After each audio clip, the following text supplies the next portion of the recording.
मैं समीर इब्राहिम और ये मैं खड़ा हूँ ATC अदालत के सामने। यहाँ पर वर्कर्स जमा हैं, उन्होंने मुझे जो कहानियां सुनाई हैं बड़ी।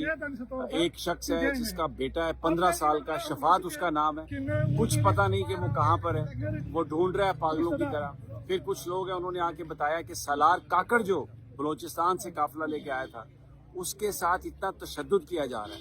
रोजाना रात को उसको कहीं ले जाते हैं, उसको मारते हैं, ऐसे कमरे में रखा गया जहां इंसान शायद जिंदा तो क्या बिल्कुल उसके बचने के चांस ही नहीं होते, लेकिन उसको रोजाना की बुनियाद पे मार रहे हैं। मुख्तलिफ पर्चों में यहाँ पे जो लोग हैं उनको एक थाने से एक पर्चे पे वो जुडिशियल होता है तो दूसरी FIR में उनका रिमांड हो जाता है, फिर तीसरी FIR में उनका रिमांड हो जाता है। तो उनको इस तरह जलील करने की कोशिश की जा रही है ताकि आइंदा वो किसी एहतजाज में शरीक ही ना हो।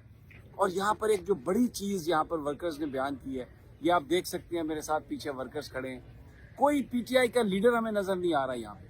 PTI का बड़ा कोई इस्लामाबाद का, पिंडी का, सवात का, कहीं पर भी ये वर्कर बता रहे हैं कोई हमें PTI का बंदा नजर नहीं आ रहा।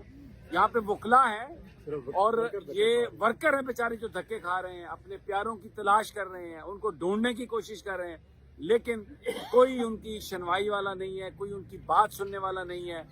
और जो पर्चे पे पर्चा हो रहा है, शिनाख्त परेड के नाम पर 15-15, 14-14 दिनों के लिए लोगों को अंदर भेजा जा रहा है। एक ऐसा लग रहा है कि सियासत इस मुल्क में जुर्म बन के रह गई है।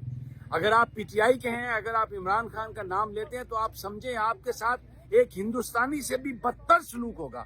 ये यहाँ पर लोगों की जो कहानियां हैं वो ये है, और ये अपनी कहानियां बता रहे हैं। यहाँ पर अभी काकड़ की काफिले का हूँ, सदाम काकड़, सालार काकड़ के साथ इतना जुल्म हुआ है कि हम आपको बता नहीं सकते कि कितना जुल्म हुआ है। उस सालार काकड़ की काफिले का जो है ना 117 बंदे गिरफ्तार है। इसमें अक्सर स्टेक होल्डर है, यानी बलूचिस्तान का जो स्टेक होल्डर है। सालार काकड़ 21 तारीख से बलूचिस्तान से निकला हुआ है, कोयटा से। हम लोगों पे रास्ते में बहुत सी रुकावटें थे, लेकिन 26 नंबर तक सालार काकड़ की काफिला फ्रंट पे था, लीड कर रहा था।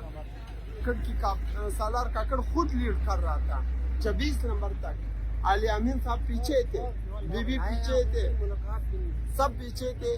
सालार काकड़ को बार बार ये लोग कह रहे थे कि आप लीड कर। आखिरकार सालार काकड़ को गिरफ्तार किया अपने स्टेक होल्डर के साथ। सालार काकड़ गिरफ्तार होने टाइम पे सालार काकड़ के साथ 3 जनाजे थे, 3 शहीद थे। उसी शहीदों को भी गिरफ्तार किया। तकरीबन 4 घंटे हमारे शहीदों को नहीं दे रहे। एक रशीद नाम, शहीद रशीद, और दूसरा वली मोहम्मद शहीद, एक तीसरा जो का था। इन तीनों को जनाजे भी गिरफ्तार किया। आखिरकार 3 घंटे बाद हम उधर 26 नंबर पे हम प्रोटेस्ट करके आखिरकार इन लोगों ने हमें जनाजे दिया।